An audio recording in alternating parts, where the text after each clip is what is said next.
अस्सलामुअलैकुम बच्चों, उम्मीद है आप ठीक ठाक होगे, मज़े में होगे और जमकर पढ़ाई कर रहे होगे। तो फिज़िकल ऑप्टिक्स के नाम से एक नया चैप्टर शुरू करने जा रहे हैं और आज हमारा है लेक्चर नंबर 1। आज के लेक्चर में मेरे बच्चे जो टॉपिक हमने डिस्कस करना है वो रहेगा न्यूटन की कॉर्पस्कुलर थ्योरी ऑफ लाइट, हाइगन का वेव प्रिंसिपल या Huygens wave theory of light के नाम से भी ये टॉपिक बाज़ किताबों में लिखा मिलता है। वेव फ्रंट्स का क्या कॉन्सेप्ट है, वेवलेट्स क्या होती हैं, लाइट एज ए वेव किसी भी मीडियम में किस तरह से प्रोपेगेट करती जाती है, ये सारे टॉपिक हमने आज के लेक्चर में डिस्कस करने। तो हेडिंग लगा लो अपने पास, फिजिकल ऑप्टिक्स लेक्चर नंबर 1। मेरा नाम बिलाल ज़िया है और ये मेरा और आपका एक छोटा सा नन्ना सा प्लेटफॉर्म है जहाँ पर हम 11वीं और 12वीं की फिजिक्स पढ़ रहे हैं। ठीक है, स्टार्ट करें। चलो बिल्कुल बेसिक से स्टार्ट करते हैं। देखो मेरा बेटा, जो लाइट है वो हमेशा से साइंटिस्ट और फिजिसिस्ट के लिए एक इंट्रीगिंग फिनोमिना रहा है। सर इंट्रीगिंग क्या होता है? एक ऐसा फिनोमिना जो सोचने पर मजबूर कर दे, आपको क्यूरियस कर दे। लाइट को लेके हमेशा से साइंसदान क्यूरियस रहे कि इसे एक्सप्लेन कर सकें कि वो क्या एक्सप्लेनेशन है जो लाइट को डिफ़ाइन करेगी। मतलब लाइट हमें नज़र तो आती है लेकिन उसे समझाने के लिए कोई थ्योरी मिल जाए, कोई फिनोमिना मिल जाए, कोई एक्सप्लेनेशन मिल जाए जिसकी बेस पे हम समझ सकें कि लाइट एक्चुअल में क्या है। तो सबसे पहले लाइट को समझाने के लिए कि लाइट क्या है, कैसे प्रोपेगेट करती है, किस तरह से रिफ्लेक्शन होता है, किस तरह से रिफ्रैक्शन होता है, आपके पास इन सारी बातों का जवाब देने के लिए सबसे पहले जो थ्योरी मार्केट में आई वो लेकर आए जनाब सर आइजैक न्यूटन। सर ये वही न्यूटन है जिनके सर पे सेब गिरा था? जी बेटा, ये बिल्कुल वही न्यूटन है जिनके आपने 3 अदद लॉज भी पढ़े हुए डायनामिक्स के अंदर। ठीक है, सर आइजैक न्यूटन ने सन 1675, अभी कौन सा साल चल रहा है? 2024। सर आइजैक न्यूटन ने 1675 के अंदर अपनी एक थ्योरी दी जिसे कहा गया न्यूटन की कॉर्पस्कुलर थ्योरी ऑफ लाइट। अच्छा, अभी हम बिल्कुल बुनियाद से चलेंगे आगे। अगर आप इस चैप्टर का फील लेना चाह रहे हो तो आपने अपने आप को इमेजिन करना है कि आप इसी एरा में मौजूद हो, क्योंकि अगर आप आज के लिहाज से देखोगे तो आज तो हम सबको पता है कि लाइट के पास डुअल नेचर है, पार्टिकल की तरह भी बिहेव करती है, वेव की तरह भी बिहेव करती है। कुछ फिनोमेनाज हैं जो पार्टिकल नेचर को सपोर्ट करते हैं, कुछ हैं जो वेव नेचर को सपोर्ट करते हैं। आपने अपने दिमाग से ये सब चीज़ें निकाल देनी है। मैंने अभी क्या बताया, आप अपने आप को बिल्कुल उस जगह पे जाके इमेजिन करो कि अभी लाइट नज़र आ रही है, सब कुछ हो रहा है, रिफ्लेक्शन भी होती हुई दिख रही है, रिफ्रैक्शन भी होता हुआ नज़र आ रहा है, लेकिन लोगों के पास कोई थ्योरी नहीं है कि बता सकें कि ये जो काम होता हुआ दिख रहा है, ऑब्जर्वेशन आ रही है, इसके पीछे क्या एक्सप्लेनेशन है। तो सबसे पहले sir Isaac Newton he came up with this theory जिसको कहा गया न्यूटन की कॉर्पस्कुलर थ्योरी। क्यों कहा गया, कैसे कहा गया, इनके पॉइंट्स डिस्कस करते हैं। सर आइजैक न्यूटन ने जो थ्योरी दी उसके अंदर सबसे पहला पॉइंट इन्होंने ये कहा कि आपके पास जो भी कोई ल्यूमिनस बॉडी है, सर पहले तो बता दें ल्यूमिनस बॉडी क्या होती है। बेटे, हर वो बॉडी जो कि लाइट इमिट कर सकती है, जैसे सूरज ल्यूमिनस बॉडी है, सिमिलरली सितारे ल्यूमिनस बॉडी हैं, हमारे घर में जो बल्ब लगा हुआ है वो ल्यूमिनस बॉडी है। हर वो बॉडी जिससे लाइट निकल सकती है। तो इन्होंने कहा कोई भी जो ल्यूमिनस बॉडी है जो लाइट इमिट करती है तो वो लाइट इमिट करती है इन the form of tiny particles. Tiny मतलब बहुत छोटे से पार्टिकल्स। इन पार्टिकल्स को इन्होंने नाम दिया कॉर्पस्कल्स का। ये पहला पॉइंट है। Every luminous object emit light in the form of tiny tiny particles called as the corpuscles. यहीं से इनकी थ्योरी का नाम पड़ा Newton's corpuscular theory of light. और क्या कहा इन्होंने कहा कि जो कॉर्पस्कल्स है, दीज कॉर्पस्कल्स या these tiny particles travel in straight line. ये कैसे ट्रेवल करते हैं मेरे बच्चे? स्ट्रेट लाइन में ट्रेवल करते हैं। They travel in straight line, यानी कि मान लो यहाँ कहीं पे मेरे पास एक कोई सोर्स है लाइट की, ये मान लो एक कोई सोर्स है मेरे पास लाइट की, यहाँ से ना इस तरह से कुछ पार्टिकल निकले। तो इन्होंने कहा ये जो पार्टिकल है ये कैसे ट्रैवल करता हुआ जाएगा? स्ट्रेट लाइन में। जिस डायरेक्शन में इमिट होगा उसी डायरेक्शन में क्या होगा? ट्रैवल करता हुआ जा रहा होगा। जब इन्होंने ये बात कही, इससे क्या फिनोमिना एक्सप्लेन हो गया? इससे ये फिनोमिना एक्सप्लेन हो गया जिसको हम कहते हैं rectilinear propagation of light. Sir rectilinear propagation क्या है? हमेशा से ये बात नज़र आती रही है कि लाइट कैसे ट्रेवल करता है, स्ट्रेट लाइन में। तो इन्होंने इसी बात को समझाने के लिए अपना पॉइंट नंबर 2 दे दिया कि जो टाइनी पार्टिकल्स हैं, कॉर्पसल्स हैं, they always travel in straight line. अच्छा, और क्या चीज़ इससे समझ में आई? इन्होंने तीसरा पॉइंट दिया कि ये जो पार्टिकल्स निकलते हैं, अब इनसे लोगों ने सवाल पूछा। क्या सवाल पूछा? मान लो अगर आप सामने खड़े हुए हो, ये मार्कर है, ये एक पार्टिकल है क्योंकि इसका कुछ मास है, सब चीज़ें हैं। अगर मैं ये मार्कर खींच के आपको मारूं या कोई छोटा सा पत्थर आपको मारूं, कोई भी चीज़, मैटर, पार्टिकल जिसका मास है, आपको मारूंगा तो आपको चोट लगेगी ना, आपको फील होगा कोई चीज़ आके लगी है।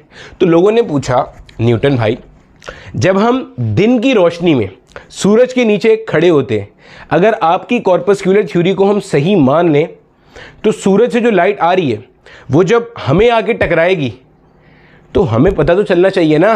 अरे भैया, आप कहते हो, न्यूटन से कह रहे हैं, आप कहते हो कि light consist of tiny particles, मान ली आपकी बात। आप कहते हो तो ट्रेवल इन स्ट्रेट लाइन, मान ली आपकी बात। सूरज से लाइट ऐसे सीधी आई, आगे मुझे आके यहाँ लगी, तो मुझे पता चलना चाहिए ना कि यहाँ पे आगे पार्टिकल धड़ धड़ धड़ धड़ धड़ आके लग रहे हैं, तो पता तो नहीं चल रहा। तो इन्होंने अगला पॉइंट दिया, इन्होंने कहा कि ये जो पार्टिकल्स है ना, दीज पार्टिकल्स आर मासलेस। ये पार्टिकल्स कैसे हैं? मासलेस हैं। साथ में कहा दीज पार्टिकल्स आर इलास्टिक। साथ में कहा दीज पार्टिकल्स आर रिजिड। इन्होंने ये 3 बातें की। ये जो टाइनी पार्टिकल्स हैं जो किसी भी ल्यूमिनस बॉडी से निकलते हैं, जो कि लाइट बनाते हैं, दीज पार्टिकल्स आर मासलेस, इनका कोई मास नहीं होता, तभी जब वो आपको आके लगेंगे तो आपको फील भी नहीं होगा। दे आर रिजिड, बहुत ठोस है, उनकी शेप आराम से चेंज नहीं की जा सकती। दे आर इलास्टिक, इलास्टिसिटी उनमें क्या है? बहुत ज़्यादा है, यानी अगर आप शेप चेंज करने के लिए कोई काम करोगे भी, they have the tendency to regain their original shape. सही। अच्छा, और क्या कहा इन्होंने? इन्होंने कहा ये जो पार्टिकल्स हैं, these particles have different shape and different size. These particles have different shape and different size. इस बात का क्या मतलब हुआ सर?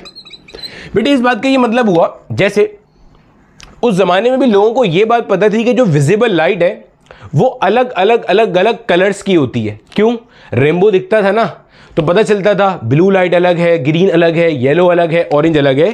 तो जैसे आज की तारीख में भी हमें पता है ये बात कि हम जो हमारा विजिबल लाइट होता है उसको विब गियोर के अंदर क्लासिफाई करते हैं, violet, indigo, blue, green, yellow, orange, red. बिल्कुल ऐसे ही उस ज़माने में भी था। तो न्यूटन ने कहा ये जितनी भी अलग अलग लाइट है ना, हर एक का जो पार्टिकल है उसका साइज भी अलग है और उसका शेप भी अलग है। समझो, आहिस्ता आहिस्ता फील करते चलो। जैसे मिसाल के तौर पे न्यूटन ने कहा, ऐसे न्यूटन ने कहानी में समझाने के लिए बता रहा हूं, जैसे न्यूटन ने कहा जो ग्रीन कलर की लाइट होगी ना, इसका जो पार्टिकल होंगे ये किस शक्ल के होंगे? स्फेरिकल शक्ल के होंगे। और जो वायलेट लाइट होगी ना, इसके जो पार्टिकल्स होंगे वो किस शक्ल के होंगे? क्यूब के होंगे। ये सिर्फ समझाने के लिए बता रहा हूं। यानी इन्होंने कहा अलग अलग अलग अलग लाइट, मान लो मेरे पास कोई एक लाइट सोर्स है, वहां से ब्लू लाइट निकलती है, तो ब्लू लाइट के जो पार्टिकल्स हैं उनका साइज भी अलग होगा और उनका शेप भी अलग होगा वायलेट लाइट सोर्स के पार्टिकल्स के मुकाबले में।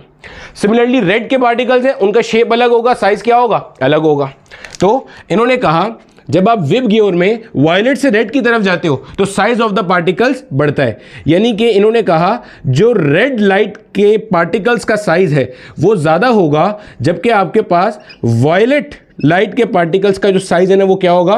कम होगा। एक बार माजी में थ्योरेटिकल क्वेश्चन में नस के पेपर में ये सवाल पूछा था न्यूटन की कॉर्पस्क्यूलर थ्योरी ऑफ लाइट से कि according to Newton's corpuscular theory of light किस लाइट के पार्टिकल का साइज ज़्यादा होता है? तो वो इसका होता है। क्लियर हो गया? ऑल्दो कि ये पूरी थ्योरी बाद में डिस्कार्ड हो गई, रिजेक्ट हो गई, लेकिन अभी हम अपने आप को सर न्यूटन का हम असर समझते हुए उसी एरा में रहते हुए अपनी इमेजिनेशन को लेके चल रहे हैं। ठीक है? अच्छा, इन्होंने कहा भाई डिफरेंट पार्टिकल्स हैं, उनकी डिफरेंट शेप है और डिफरेंट क्या है? साइज है। रेड कलर के जो पार्टिकल्स हैं या रेड सोर्स ऑफ लाइट से जो पार्टिकल निकलते हैं उनका साइज ज्यादा है और वायलेट वाले का साइज क्या है? कम है। और सारे पार्टिकल्स क्या है? इलास्टिक है, मासलेस है और रिजिड है। अच्छा, इन्होंने जब ये सारी कहानी बताई तो इन्होंने अपने इस पूरी कहानी को बता के जो फिनोमिनास एक्सप्लेन कर दिए उनमें से एक था reflection of light. Reflection of light क्या होता है भैया? आज की तारीख में तो हमें पता है ना रिफ्लेक्शन क्या होता है। एक लाइट जाएगी, जाके स्ट्राइक करेगी, वहां से बाउंस बैक करेगी। लॉ ऑफ रिफ्लेक्शन क्या होता है? यहां पे आपके पास मान लो एक लाइट रे आई, इसको आप कहते हो इंसिडेंट रे। क्या कहते हो? Incident ray. रे कहते हैं जो लाइट आके टकरा रही है, यहां आके टकराई, यहां से ऐसे चली गई, इसको कहते हैं रिफ्लेक्टेड रे। क्या कहते हैं इसे? Reflected ray. Incident ray, reflected ray. यहां आपने इस सरफेस पे एक परपेंडिकुलर ड्रॉ किया, इसे कहते हैं नॉर्मल। क्या कहते हैं? नॉर्मल। अभी हमारा अगला चैप्टर आएगा ज्योमेट्रिकल इंस्ट्रूमेंट्स का। ज्योमेट्रिकल ऑप्टिक्स भी कहते हैं उसे, रे ऑप्टिक्स भी कहते हैं उसे। उसके अंदर ये बहुत तफसील से पढ़ना है हमने। तो जितना एंगल यहां पे होगा उतना ही एंगल यहां पे होगा, इसे कहते हैं एंगल ऑफ इंसिडेंस, इसे कहते हैं एंगल ऑफ रिफ्लेक्शन। आपने क्लास 10 में भी ये चीजें पढ़ी होंगी। तो इन्होंने लॉ ऑफ रिफ्लेक्शन को साबित कर दिया न्यूटन की कॉर्पस्कुलर थ्योरी ऑफ लाइट से कि angle I is equal to angle R on a smooth surface. कैसे साबित किया वो हमारे कोर्स का डोमेन नहीं है, इन्होंने सिर्फ ऊपर ऊपर से बता रहा हूं। समझाया ऐसे कि मान लो ऐसे कुछ पार्टिकल्स आते हैं आपके पास, ये पार्टिकल्स आते हैं यहां आके टकराते हैं, और यहां पे जो कोलिजन होता है वो कोलिजन कैसा होता है? इलास्टिक कोलिजन होता है। इलास्टिक कोलिजन में क्या होता था? मोमेंटम और काइनेटिक एनर्जी कंजर्व रहती थी। तो जिस एंगल पे आके टकराए हैं उसी एंगल पे आपके ये पार्टिकल्स आगे रिफ्लेक्ट हो जाते हैं। यानी जैसे जैसे उनका समझ में आया, उनका दिल किया और उनको सेंस बना, उन्होंने ये बात समझाई। रिफ्लेक्शन समझा दिया, रेक्टिलिनियर प्रोपगेशन का बता दिया कि लाइट हमेशा कैसे ट्रेवल करती है? स्ट्रेट लाइन में। साथ इन्होंने एक दो बातें और कही। इन्होंने कहा इस पूरी थ्योरी के अकॉर्डिंग, समझिएगा, इन्होंने कहा डेंसर मीडियम में जो स्पीड ऑफ लाइट है ये ज़्यादा है, और रेयर मीडियम में जो स्पीड ऑफ लाइट है वो क्या है? कम है। यानी कि इस थ्योरी के अकॉर्डिंग, न्यूटन की कॉर्पस्कुलर थ्योरी के अकॉर्डिंग, पानी में जो पानी है लिक्विड वाटर, इसके अंदर लाइट की स्पीड ज़्यादा होगी और आपके पास एयर में लाइट की स्पीड क्या होगी? कम होगी। यहीं से इन्होंने रिफ्रैक्शन का फिनोमेना भी एक्सप्लेन किया, अभी आपको बताता हूं।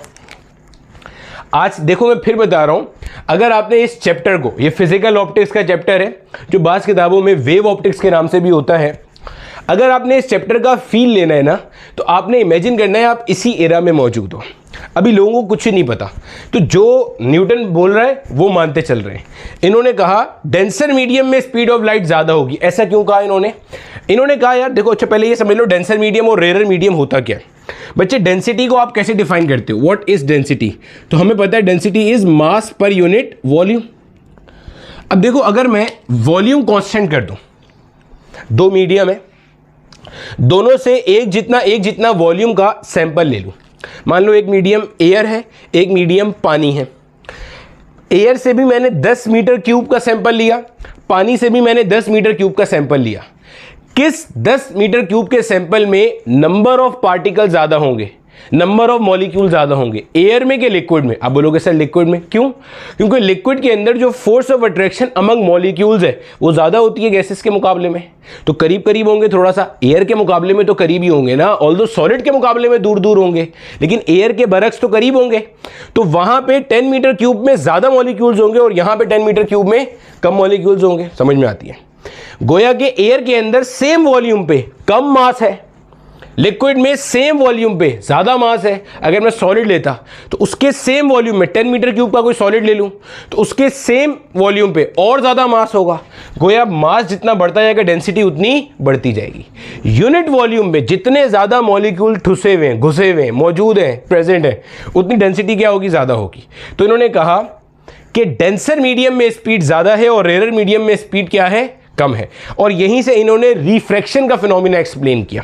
कैसे एक्सप्लेन किया समझो जरा। यहाँ पे देखो, इन्होंने ऐसे एक्सप्लेन किया कि मान लो ये कोई आपके पास सरफेस है, यहाँ ऊपर आपके पास एयर मौजूद है, यहाँ नीचे आपके पास पानी है, ये वाटर है H2O, ठीक है।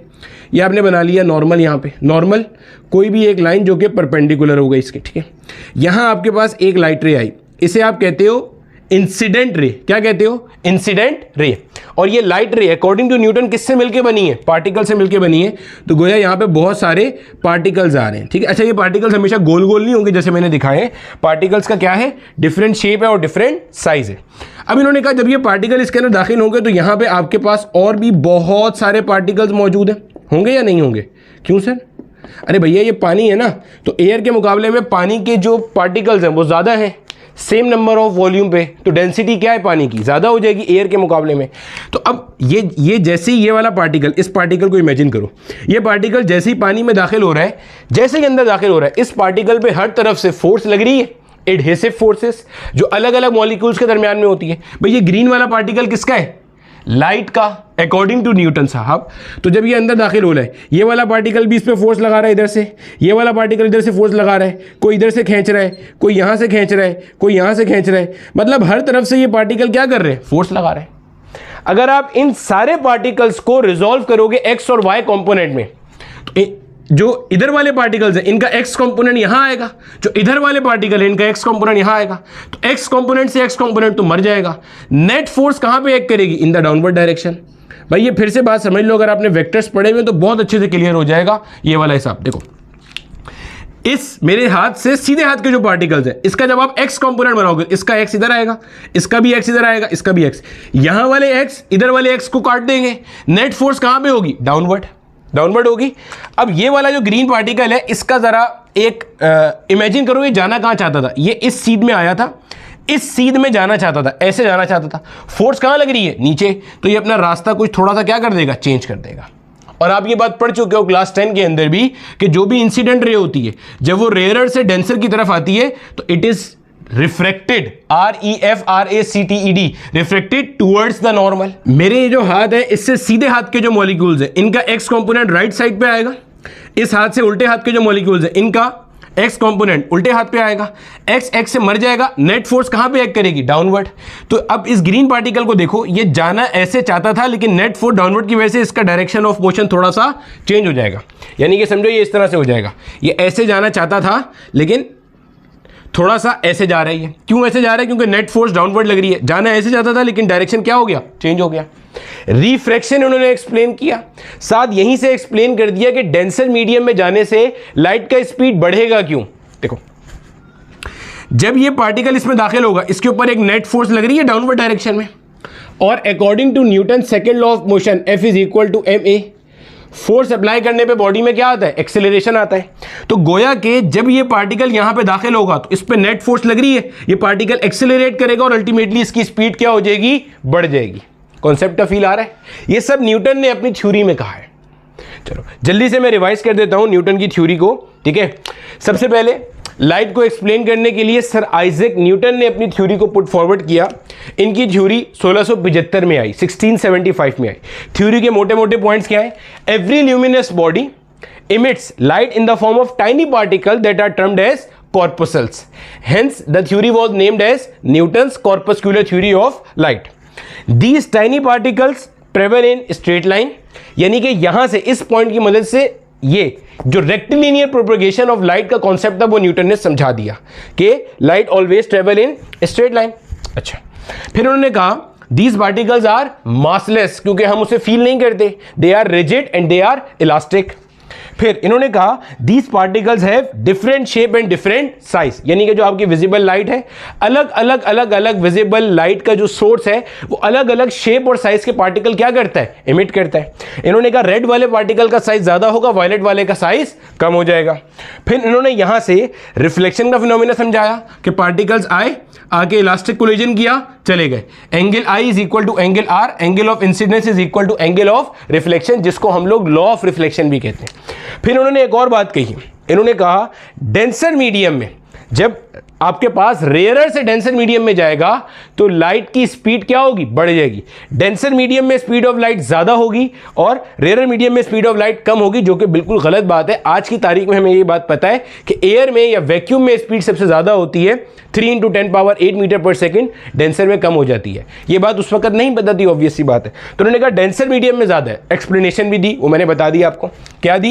इन्होंने कहा मान लो ये आपके पास लाइट रे आई, इंसिडेंट रे, अब ये पार्टिकल जब इसमें दाखिल होगा तो हर तरफ से इसके ऊपर एडहेसिव फोर्सेस, अलग अलग फोर्सेस लगेंगी। एडहेसिव मतलब अलग मॉलिक्यूल्स के बीच की फोर्सेस। ये जो पार्टिकल ऑफ लाइट है, एक पार्टिकल ये हो गया, ये जो मीडियम के पार्टिकल्स हैं दूसरे ये हो गए, इनके और इसके दरमियान में जो फोर्स है वो एडहेसिव फोर्सेस है। ये पार्टिकल्स अगर आपस में एक दूसरे पे फोर्स लगाएंगे तो ये कोहेसिव फोर्सेस हो जाएंगी। तो भाई इन्होंने कहा ये जब फोर्सेस लगाएंगे तो एक्स और एक्स वाली तो कट गई, नेट फोर्स कहाँ बच रही है, डाउनवर्ड। तो एक तो इसकी वजह से पार्टिकल का जो डायरेक्शन ऑफ मोशन था वो चेंज हो गया। रिफ्रैक्शन का कॉन्सेप्ट समझा दिया, रिफ्रैक्शन में पढ़ा है ना, रेयरर से डेंसर मीडियम में आने पे लाइट रे बेंड करती है टुवर्ड्स द नॉर्मल, डेंसर से रेयरर में जाने पे बेंड करती है अवे फ्रॉम द नॉर्मल। तो एक तो ये समझा दिया। साथ इन्होंने ये भी बताया चूंकि फोर्स एक्ट कर रही है यहां पे पार्टिकल ऑफ द लाइट के ऊपर, इसलिए वो उन्हें एक्सेलरेट करेगी, और एक्सेलरेट करेगी तो स्पीड क्या होगी, बढ़ेगी। यानी कि डेंसर मीडियम में स्पीड ज्यादा होगी और रेयरर मीडियम में स्पीड क्या हो जाएगी, कम हो जाएगी। क्लियर है? इतना इसे जल्दी से कॉपी कर लो। ये हमारे पास थी न्यूटन की कॉर्पस्कुलर थ्योरी ऑफ लाइट। चलो देखो, अब आपके पास न्यूटन साहब तो अपनी थ्योरी दे दिला के फारिग हो गए। न्यूटन ने अपनी थ्योरी के अकॉर्डिंग रिफ्लेक्शन एक्सप्लेन कर दिया, रिफ्रैक्शन एक्सप्लेन कर दिया और रेक्टिलिनियर प्रोपगेशन एक्सप्लेन कर दिया। लेटर ऑन सन 1800 सेंचुरी के अंदर और लोग न्यूटन की कॉर्पस्कुलर थ्योरी को जबरदस्त तरीके से मानना शुरू हो गए। बाद में 1800 जो 1800 का ईयर है उससे ऑनवर्ड कुछ नए फिनोमिना डिस्कवर होते हैं, डिस्कस होते हैं। थॉमस यंग एक साहब था, एक जबरदस्त फिजिसिस्ट था और न्यूटन और आइंस्टाइन की टक्कर का बंदा था। थॉमस यंग उसने एक एक्सपेरिमेंट किया जो आप पढ़ोगे आगे, मेरा ख्याल है अगला लेक्चर या उससे अगला लेक्चर होगा, Young's double slit experiment. Thomas Young का यंग्स डबल स्लिट एक्सपेरिमेंट या उसे यंग डबल होल एक्सपेरिमेंट भी कहते हैं बास किताबों में। उन्होंने एक्सपेरिमेंट किया, वहां पे लाइट ने इंटरफेरेंस का फिनोमिना शो किया। वही इंटरफेरेंस जो आपने पिछले लेक्चर में, पिछले चैप्टर में वेव्स में पढ़ी है कि साउंड वेव है और वो इंटरफेयर करता है, ट्रांसवर्स वेव की इंटरफेरेंस, लॉन्गिट्यूडनल वेव की इंटरफेरेंस। अब न्यूटन की कॉर्पस्कुलर थ्योरी उसे एक्सप्लेन नहीं कर सकती थी। क्यों? According to Newton light consist of tiny particles. Particles कैसे इंटरफेरेंस का फिनोमिना शो कर रहे हैं भाई? फिर बाद में एक फिनोमिना आया डायफ्रैक्शन का। डायफ्रैक्शन का फिनोमिना भी न्यूटन की थ्योरी फेल नहीं कर पा रही थी, एक्सप्लेन नहीं कर पा रही थी, फेल कर रही थी। फिर बाद में पोलराइजेशन का फिनोमिना आया, उसे भी फेल कर गई। यानी कि इनिशियली न्यूटन की थ्योरी को बहुत सक्सेस मिला, लोगों ने माना कि जो भाई कह रहा है वो सही है। न्यूटन ने कहा पार्टिकल थ्योरी पेश की, न्यूटन ने कहा कि light consist of tiny particles, मान गए सब, सारी बातें ठीक हो गई।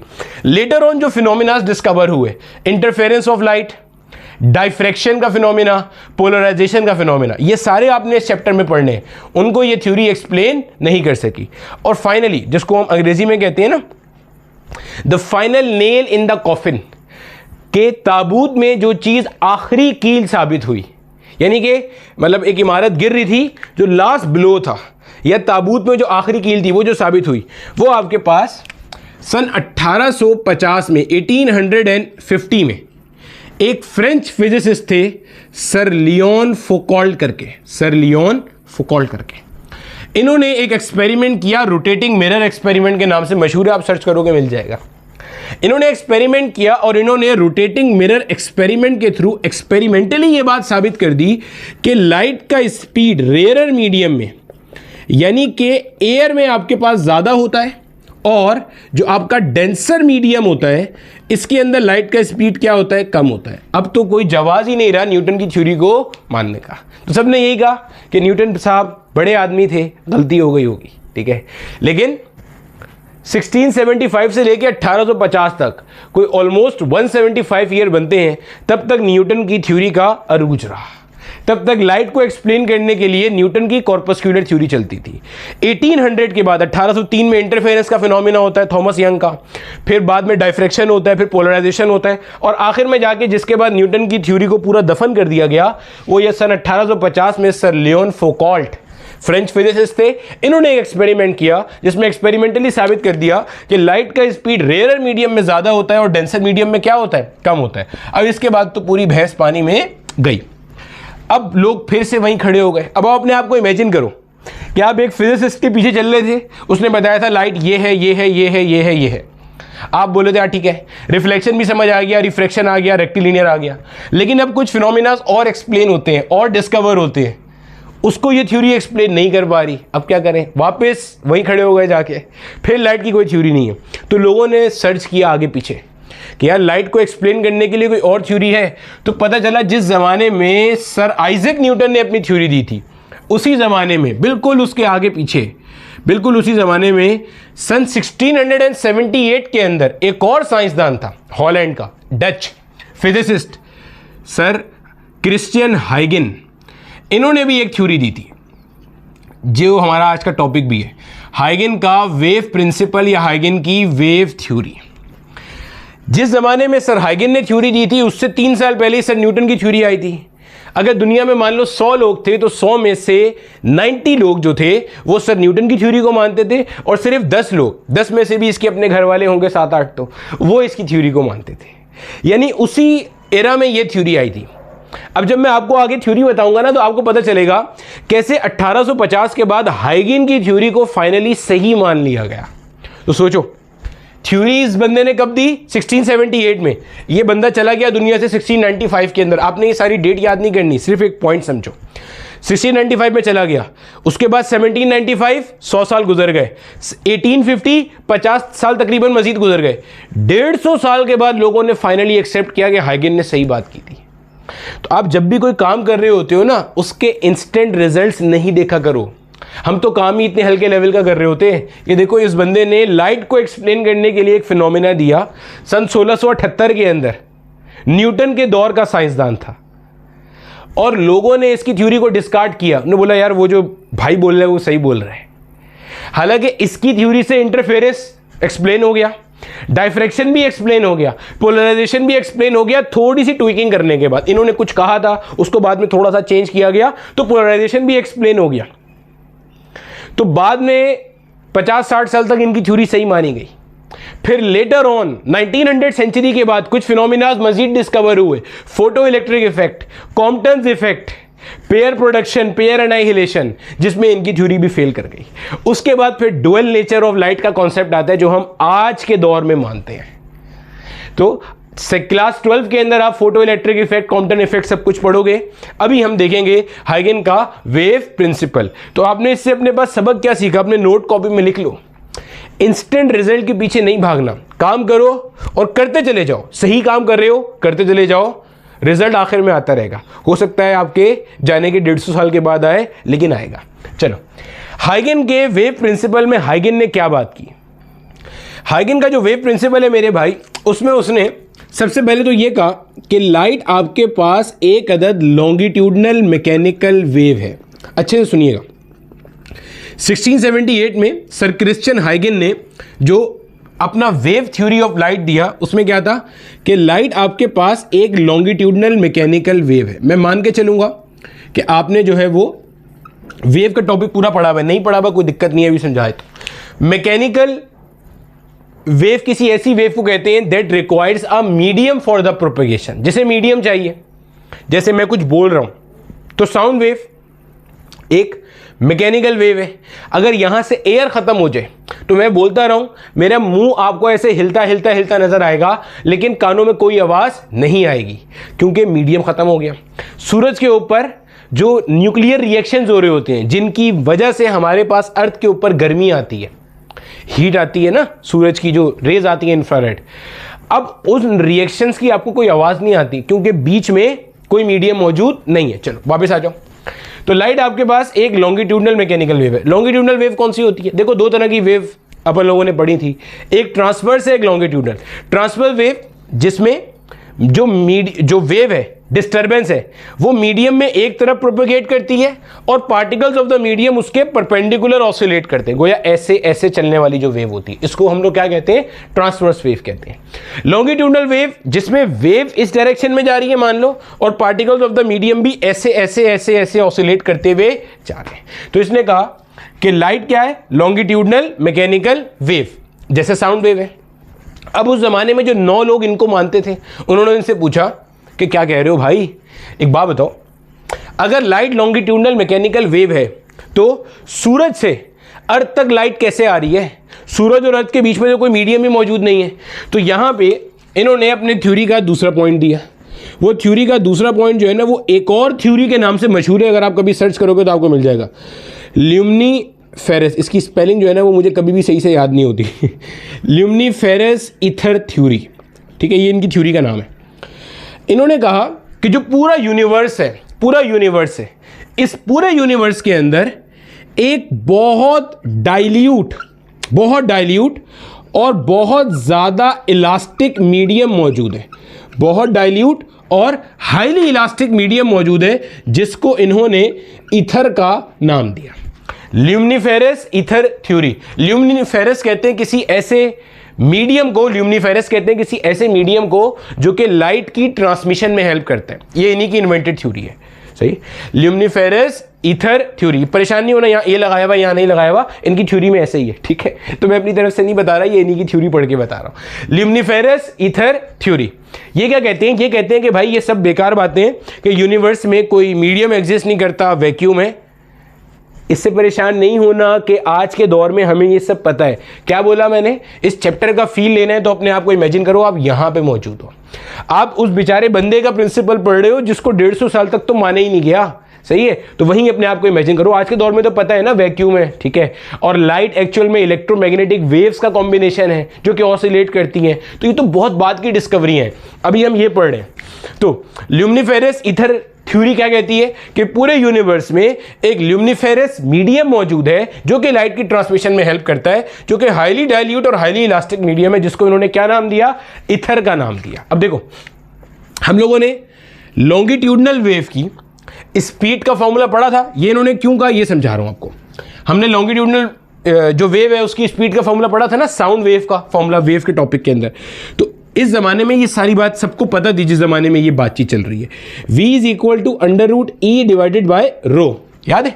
जो आपके पास साउंड वेव होती है किसी भी मीडियम में, जो साउंड वेव है किसी भी मीडियम में, उसका फॉर्मूला ये होता है v is equal to √E divided by रो।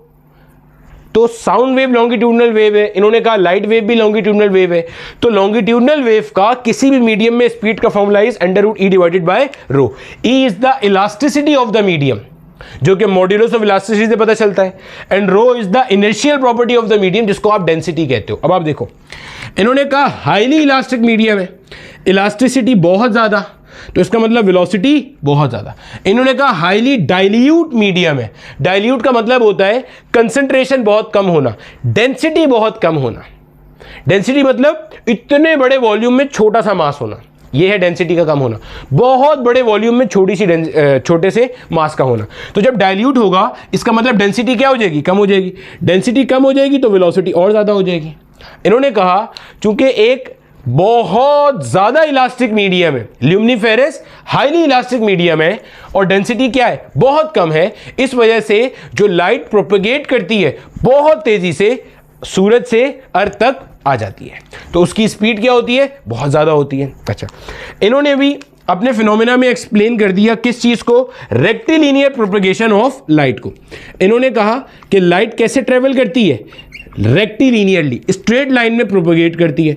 अब लोगों ने इनसे पूछा कि मेरे भाई कैसे स्ट्रेट लाइन में ट्रेवल करती है लाइट? तो इन्होंने कहा भाई हम क्या मान के चल रहे हैं? लॉन्गिट्यूडनल मान के चल रहे हैं ना, लॉन्गिट्यूडनल मान के चल रहे हैं। अब लॉन्गिट्यूडनल में क्या होता है? वेव अगर एक डायरेक्शन में जाएगी तो पार्टिकल ऑफ द मीडियम भी तो उसी डायरेक्शन में ऑसिलेट करेंगे। समझिएगा बात को। देखो, ये मान लो ऐसे स्ट्रेट लाइन है, वेव एक डायरेक्शन में जा रही है। वेव पता है ना, कोई ऐसी डिस्टर्बेंस जो अपने साथ एनर्जी और मोमेंटम को कैरी करती है from one point two the other point. तो इन्होंने क्या कहा? इन्होंने कहा भाई जो ईथर है, पार्टिकल ऑफ द मीडियम है, वो भी तो ऐसे ऐसे ऐसे ऐसे वाइब्रेट कर रहे हैं, यानी कि ये पार्टिकल ऐसे ऐसे वाइब्रेट कर रहे हैं, ये पार्टिकल भी ऐसे ऐसे वाइब्रेट कर रहे हैं, ये पार्टिकल भी ऐसे ऐसे वाइब्रेट कर रहे हैं। भाई स्ट्रेट लाइन में तो वाइब्रेशन हो रही है। बाद में अभी आपको थोड़ी देर में बताता हूं, पोलराइजेशन एक्सप्लेन करने के लिए जब इसे ट्रांसवर्स वेव माना गया तो लोगों ने इसमें थोड़ी सी ट्विकिंग कर दी, थोड़ी सी कहानी को चेंज कर दिया। अभी समझो। ये एक्चुअल थ्योरी पढ़ रहे हैं जो सर 1678 में सर हाइगन ने दी थी, ठीक है। वो ट्रांसवर्स वेव का फिनोमिना बाद में आया था पोलराइजेशन को एक्सप्लेन करने के लिए, अभी उस पर आते हैं बाद में, ठीक है। बहुत सारी जगह पे पढ़ाते हुए गलत पढ़ाया जाता है कि ट्रांसवर्स वेव यहीं पे था, एक्चुअल थ्योरी में ट्रांसवर्स वेव इसे कहा ही नहीं गया था। सर हाइगन की जो एक्चुअल वेव थ्योरी है उसमें इसको कहा गया ये क्या है? लॉन्गिट्यूडनल वेव है। तो लॉन्गिट्यूडनल वेव में तो कोई दिक्कत ही नहीं है, आपके पास ऐसे ऐसे ऐसे ऐसे पार्टिकल वाइब्रेट करते हुए जा रहे हैं, रेक्टिलिनियर प्रोपेगेशन आपकी आराम से एक्सप्लेन हो रही है, कोई दिक्कत नहीं है। साथ इन्होंने ये कहा कि आपके पास different light colours have different wavelength. अब जाहिर है आपके पास लाइट वेव बोल दी इन्होंने, भाई ने बोल दिया वेव है। तो अब डिफरेंट जो कलर है, VIBGYOR, violet, indigo, blue, green, yellow, orange, red, इन सब के अंदर आपके पास हर कलर की डिफरेंट वेवलेंथ है। यानी कि रेड की वेवलेंथ अलग है, ब्लू की अलग है, ग्रीन की अलग है, येलो की अलग है, ऑरेंज की अलग है। अब इन्होंने क्या किया, अपनी इस बेस के ऊपर इन्होंने फिनोमिनाज एक्सप्लेन किए। रिफ्लेक्शन का फिनोमिना एक्सप्लेन किया और लॉ ऑफ रिफ्लेक्शन को एक्सप्लेन किया। Angle I is equal to angle R explain हो गया। अब हमारे कोर्स में इसका डेरिवेशन नहीं है कि वो कैसे एक्सप्लेन हुआ, वरना आप सर्च कर सकते हो, आपको आराम से लिखा मिल जाएगा, ठीक है। सिमिलरली इन्होंने लॉ ऑफ रिफ्रैक्शन को भी एक्सप्लेन किया। रिफ्रैक्शन वही फिनोमिना, रेयरर से डेंसर में आएंगे तो it will bend toward the normal, denser से रेयर में जाएंगे तो it will bend away from the normal. साथ इन्होंने एक्सप्लेन करने के लिए जो आपका स्नेल्स लॉ है उसको भी एक्सप्लेन किया कि आपके पास angle i divided by angle r किसी भी मीडियम में ये कैसा रहता है जनाबे वाला, कॉन्स्टेंट रहता है, उस मीडियम के रिफ्रैक्टिव इंडेक्स के बराबर होता है। ये सारी बातें आपने मैट्रिक क्लास में पढ़ी होंगी, स्नेल्स लॉ वगैरह, वरना हमारा जो अगला चैप्टर है ज्योमेट्रिकल इंस्ट्रूमेंट्स वाला, उसमें आएंगी ये बातें, ठीक है, सारी की सारी। तो इन्होंने रेक्टिलिनियर प्रोपगेशन को एक्सप्लेन कर दिया लॉन्गिट्यूडनल वेव को मानते हुए, रिफ्लेक्शन को एक्सप्लेन कर दिया, लॉ ऑफ रिफ्लेक्शन बता दिया, रिफ्रैक्शन को एक्सप्लेन कर दिया कि कैसे बेंड करती है toward the normal, rare to denser में या डेंसर टू रेयर में बेंड करती है अवे फ्रॉम द नॉर्मल, और स्नेल्स लॉ बता दिया angle I upon angle R is equal to constant which is the reflective index of that medium. अब यहां पे जो लेटर ऑन फिनोमिना डिस्कवर हुए, जिसकी वजह से, सुनिएगा, जिसकी वजह से क्या सीन बना, जिसकी वजह से न्यूटन की थ्योरी को छोड़ा गया था, इंटरफेरेंस, तो हाइगन की वेव थ्योरी से इंटरफेरेंस का फिनोमिना एक्सप्लेन हो गया। क्योंकि लाइट को इन्होंने क्या मान लिया, वेव मान लिया, तो वेव भी तो इंटरफेरेंस करती हैं। इनकी थ्योरी से डाइफ्रैक्शन का फिनोमिना भी एक्सप्लेन हो गया, क्योंकि इन्होंने लाइट को क्या माना, वेव माना, और वेव डाइफ्रैक्शन करती हैं, बेंडिंग अवे वाला वो पढ़ेंगे आगे पूरा। फिर इनकी थ्योरी से पोलराइजेशन इनिशियली एक्सप्लेन नहीं हुआ। क्यों, अभी आपको शायद समझ में ना आए। पोलराइजेशन एक फिनोमिना है जो ट्रांसवर्स वेव करती हैं, लॉन्गिट्यूडनल वेव नहीं करती। अभी सिर्फ इतनी बात लिख लो अपने पास। अभी मैं पोलराइजेशन की तफसील में नहीं जा रहा कि वो क्या है, क्योंकि पूरा टॉपिक है वो एक, ठीक है, पढ़ेंगे हम पूरा, पोलराइजर, क्रिस्टल्स वगैरह सब पढ़ेंगे। पोलराइजेशन एक फिनोमिना है जिससे लॉन्गिट्यूडनल वेव एक्सप्लेन नहीं करती, ट्रांसवर्स वेव करती हैं। तो ये डिफरेंशिएटर के तौर पे इस्तेमाल होता है ट्रांसवर्स वेव और लॉन्गिट्यूडनल वेव के अंदर। तो इनकी थ्योरी से इनिशियली पोलराइजेशन का फिनोमिना एक्सप्लेन नहीं हुआ। तो लोगों ने बोला कि भाई जिसने सारी बातें सही बोली हैं, हो सकता है यहां भाई से थोड़ी क्या हो गई हो, गलती हो गई हो। तो लोगों ने पोलराइजेशन को एक्सप्लेन करने के लिए इस लॉन्गिट्यूडनल के वर्ड को बदल के क्या कर दिया, ट्रांसवर्स कर दिया। इन्होंने कहा भाई सारी बातें सही हैं, बस थोड़ी सी बात गलत हो गई, लॉन्गिट्यूडनल नहीं है, क्या है, ट्रांसवर्स वेव है। तो ये पोलराइजेशन को एक्सप्लेन करने के लिए ये किया। अब मसला आ गया इधर, रेक्टिलिनियर प्रोपगेशन वाले प्रॉपर्टी बेकार हो गई। क्यों भाई, अगर एक ट्रांसवर्स वेव है, ट्रांसवर्स वेव तो ऐसे ऐसे ऐसे जाती है। अभी आप इसको कैसे बता रहे हो कि ये स्ट्रेट लाइन में जा रही है? भाई अगर एक पार्टिकल ऑफ द मीडियम है वो ऐसे ऐसे ऐसे ऐसे करता चल रहा है, तो ये स्ट्रेट लाइन में तो ऑसिलेट ही नहीं कर रहा, वेव ऐसे जा रही है, पार्टिकल ऑफ द मीडियम तो ऐसे ऐसे ऑसिलेट कर रहा है। तो आप कैसे बता रहे हो कि भाई ये स्ट्रेट लाइन में लाइट ट्रेवल कर रही है? तो अब यहां पे कहा गया कि ये जो लाइट है ना, इसकी वेवलेंथ जो है वो बहुत बहुत बहुत कम है। लाइट की वेवलेंथ क्या है, बहुत बहुत बहुत बहुत कम है। तो अल्टीमेटली इस तरीके की वेव है आपकी, ये वेव है। अब ये वेव चेक करो, तकरीबन आपको कैसी लग रही है, स्ट्रेट लाइन में नजर आ रही है, बहुत छोटे छोटे छोटे से। अब ये तकरीबन क्या लग रही है आपको, स्ट्रेट लाइन में। तो जहन में रखिएगा, जल्दी से मैं हाइगन की वेव थ्योरी रिवाइज कर रहा हूं, और उसके बाद आएगा इसका सबसे इंपॉर्टेंट कॉन्सेप्ट जो कि है वेव फ्रंट का कॉन्सेप्ट, जो हमने आज के लेक्चर में पढ़ना है। हाइगन की वेव थ्योरी को माना गया जब न्यूटन की थ्योरी फाइनली डिस्कार्ड हो गई सर लियोन फौकॉल्ट के एक्सपेरिमेंट के बाद। इनकी थ्योरी के पॉइंट क्या थे भाई? इन्होंने कहा कि भाई लाइट आपके पास एक मैकेनिकल वेव है। लोगों ने पूछा सूरज से कैसे आ रही है लाइट, तो इन्होंने कहा भाई एक ल्यूमिनिफेरस मीडियम मौजूद है जो कि हाईली डाइल्यूट और हाईली इलास्टिक है, जिसको इन्होंने इथर का नाम दिया। और उसका रीजन भी बताया, हाईली इलास्टिक क्या है, ई ज्यादा हो जाएगा तो वी ज्यादा हो जाएगा, और डाइल्यूट मतलब डेंसिटी कम हो जाएगी तो भी वी ज्यादा हो जाएगा। इन्होंने यहाँ से एक्सप्लेन कर दिया भाई रेक्टिलिनियर प्रोपगेशन है, लॉन्गिट्यूडनल वेव एक डायरेक्शन में जा रही है, उसी डायरेक्शन में मीडियम के पार्टिकल भी क्या कर रहे हैं, वाइब्रेट करते चल रहे हैं। फिर उन्होंने कहा भाई डिफरेंट लाइट कलर का डिफरेंट वेवलेंथ होता है, सही है, और उसी की वजह से आपके पास कलर भी चेंज हो रहे होते हैं। फिर रिफ्लेक्शन का फिनोमिना एक्सप्लेन कर दिया, लॉ ऑफ रिफ्लेक्शन को वेरीफाई करा दिया हाइगन के प्रिंसिपल ने, angle I is equal to angle are.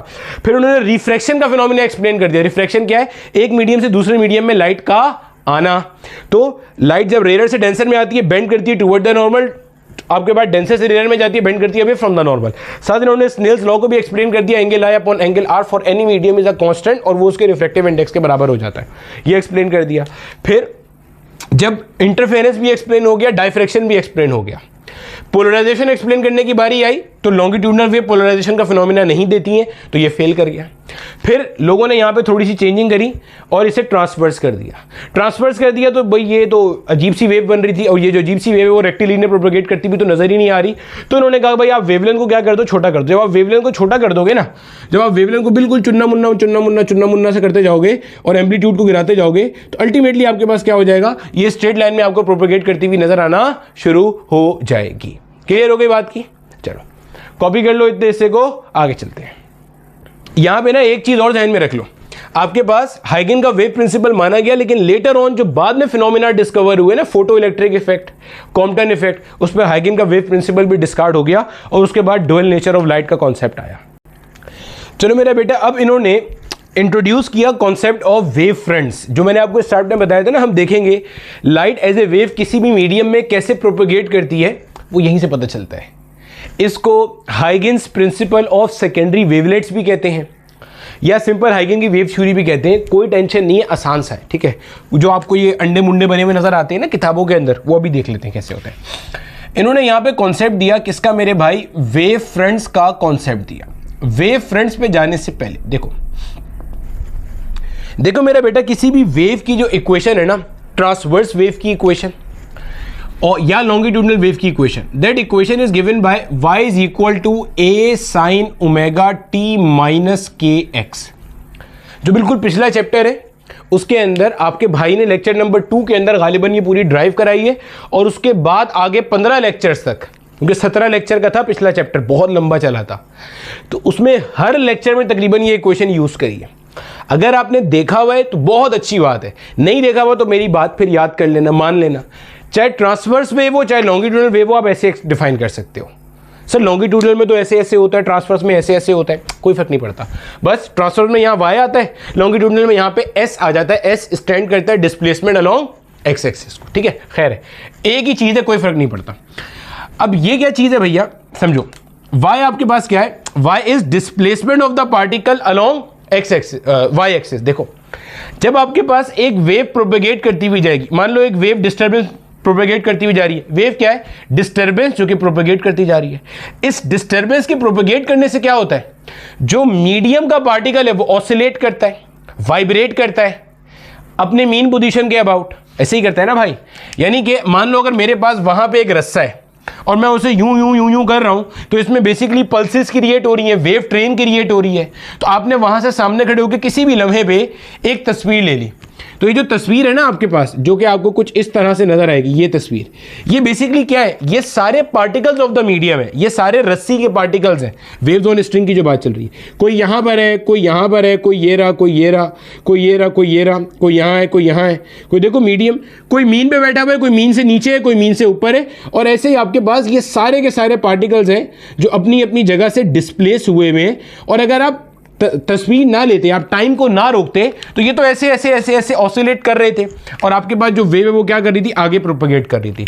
तो इस वेव को डिफाइन करने के लिए ये इक्वेशन होती है, समझते जाइएगा अगर आपने पहले से नहीं पढ़ा हुआ तो, वरना 5 मिनट आगे स्किप करके आगे चले जाओ अगर पढ़ा हुआ है तो, ठीक है। नहीं पढ़ा हुआ तो मैं बता देता हूं थोड़ा सा। ये y क्या है, ये y है displacement of the particle from the mean position. मान लो मुझे इस पार्टिकल की डिस्प्लेसमेंट में इंटरेस्ट है, तो इस पार्टिकल की मीन पोजीशन से क्या डिस्प्लेसमेंट है वो आपको यहां से मिल जाएगी। ए क्या है, एम्पलीट्यूड। एम्पलीट्यूड क्या होता है, ये पार्टिकल मीन से मैक्सिमम ऊपर कितना जा सकता है। एम्पलीट्यूड याद है ना, एसएचएम में पढ़ा था। एम्पलीट्यूड क्या था, maximum displacement that a particle can have while vibrating. Mean से मैक्सिमम कितना दूर जा सकता है, या मीन से मैक्सिमम कितना ऊपर आ सकता है। भाई ऐसे ऐसे ऑसिलेट करेगा तो कितना ऊपर या कितना नीचे की बात करेंगे, ऐसे ऐसे ऑसिलेट करेगा तो कितना राइट या कितना लेफ्ट पे जा सकता है। ये एम्पलीट्यूड है। ये जो चीज है ना भैया, ये कहलाती है आपके पास फेज। क्या कहलाती है ये, फेज। ये फेज है पूरा। इसमें ओमेगा क्या है, एंगुलर फ्रीक्वेंसी 2πf, जो यहाँ पे डिस्टर्बेंस की सोर्स है उससे निकालते हैं ये। टी क्या है, अच्छा पहले जरा के देख लो। के आपके पास होता है वेव, जो आपके पास के 2π/λ, वेव नंबर जिसे आप कहते हो 2π/λ, ठीक है, एंगुलर वेव नंबर होता है ये। अब समझो यहाँ पे ये जो टी और एक्स है ना, ये बेसिकली क्या चीज़ है, मैंने अभी आपको बताया ये वेव की इक्वेशन है। इस वेव की इक्वेशन से होता क्या है, आप किसी भी पार्टिकल का डिस्प्लेसमेंट बता सकते हो। तो आपको दो चीज़ें चाहिए होती है मेरे भाई, कौन कौन सी, एक एक्स चाहिए होता है और एक टी चाहिए होता है। परेशान नहीं होना, ये इक्वेशन अगर आपने पहले से नहीं देखी हुई तो अभी सीख लो, क्योंकि अगले लेक्चर में हमने इंटरफेरेंस का ही फिनोमिना पढ़ना है, क्योंकि उससे अगले लेक्चर में हमने थॉमस यंग का यंग डबल स्लिट एक्सपेरिमेंट पढ़ना है। Young double slit experiment is all about interference of light waves. तो अगर आपका इंटरफेरेंस के फंडे क्लियर होंगे तो इंटरफेरेंस हमारी पूरी इस इक्वेशन के ऊपर ही चलेगा अगला पूरा लेक्चर। तो अभी समझ लो, कोई दिक्कत नहीं है, ठीक है। तो आपके पास एक्स और टी से क्यों चाहिए आपको, थोड़ी देर के लिए इमेजिन करो आप यहां पे खड़े हुए हो, ये आपके सामने रस्सी के सारे पार्टिकल हैं जो ऐसे ऐसे ऑसिलेट कर रहे हैं, मुझे इस पार्टिकल की डिस्प्लेसमेंट चाहिए।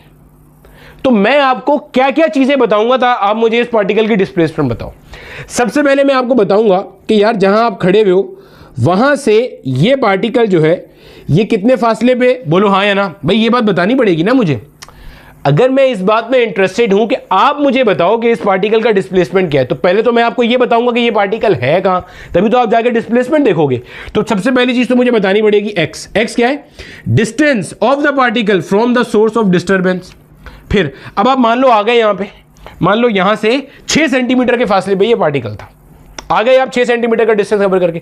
अब आप देख रहे हो ये पार्टिकल ऐसे ऐसे वाइब्रेट कर रहा है। अब लोग सर पार्टिकल तो रुका हुआ है, अबे रुका हुआ इसलिए कि मैंने वहां तस्वीर ली थी, स्नैपशॉट लिया था तो टाइम रुक गया था। लेकिन अगर मैं रियल टाइम सिनारियो में यहां पे आऊंगा तो ये पार्टिकल तो ऐसे ऐसे ऐसे ऐसे क्या कर रहा है, ऑसिलेट करता जा रहा है ना भाई, मेरे पार्टिकल तो ऑसिलेट कर रहा है। तो मैं यहां खड़े होकर देख रहा हूं पार्टिकल डिस्को डांस कर रहा है, पार्टिकल डिस्को डांस कर रहा है, ऊपर नीचे हो रहा है, ऊपर नीचे हो रहा है। अब क्या करें, तो आप बोलोगे बिलाल भाई मुझे आप एक काम करो, आप मुझे टाइम भी बताओ, किस टाइम पे आपको पार्टिकल का ऑसिलेशन चाहिए। भाई हो सकता है टाइम t इक्वल 0 पे पार्टिकल ऐसे हो, टाइम t इक्वल 2 सेकंड बाद मीन पे आ जाए, फिर टाइम t इक्वल 4 सेकंड बाद नेगेटिव एक्सट्रीम पे जाए, फिर 6 सेकंड के बाद मीन पे, फिर 8 सेकंड के बाद वापस पॉजिटिव एक्सट्रीम पे या पॉजिटिव मैक्सिमा पे। तो अब मैं आपको दूसरी चीज क्या बताऊंगा, टाइम बताऊंगा। तो ये आपके पास आ गई इक्वेशन, बस खत्म। ये इक्वेशन कहलाती है function of X and T. X will tell you कि किस पार्टिकल की बात कर रहे हैं from the source of disturbance, T will tell you कि किस टाइम इंस्टेंट पे आपको डिस्प्लेसमेंट चाहिए। तो ये होती थी आपके पास, ठीक है, डिस्प्लेसमेंट वेव की इक्वेशन। ये जो आगे आपके पास लिखा हुआ है ना, ये आपके पास क्या कहलाता है, फेज कहलाता है। फेज देखो किस पे डिपेंड कर रहा है, टी पे और एक्स पे। देखो ओमेगा और के तो सबके लिए एक ही होगा ना, ये वेव जो है वो यहाँ जो सोर्स ऑफ डिस्टर्बेंस है वहीं से प्रोड्यूस हो रही है, तो ओमेगा सबके लिए एक हो गया, और एक ही मीडियम में चल रही है तो वेलोसिटी भी सेम हो गई, क्योंकि वेलोसिटी ऑफ द वेव किस पे डिपेंड करती है, मीडियम पे डिपेंड करती है, मीडियम की प्रॉपर्टीज पे अभी पढ़ के भी आए। v is equal to F lambda, F same हो गया, v सेम हो गया तो लेमडा भी सेम हो जाएगा। गोया एक वेव के लिए ओमेगा और k तो सेम ही होगा, सिर्फ चीज क्या चेंज होगी, t और x, यानी कि इस पार्टिकल को छोड़ के इस पार्टिकल की बात करेंगे तो इसका x कुछ और होगा, और t जिस पे आपने निकालना है वो भी चेंज हो जाएगा, ठीक है। चलो देखो ये है मेरा बेटा हमारे पास फेज का कॉन्सेप्ट। अब हाइगन ने अपने प्रिंसिपल में क्या डिस्कवर किया या क्या डिस्कस किया या किस चीज का एक शोषा छोड़ा, वो क्या था मेरे पास, वेव फ्रंट। वेव फ्रंट क्या होता है, ऐसे तमाम पॉइंट्स का मजमुआ, locus of all the point जिनका वाइब्रेशनल फेज सेम है। सर ये क्या बात कर दी आपने इतनी अजीब सी, अभी समझते। ये मान लो मेरा बेटा एक लाइट सोर्स है।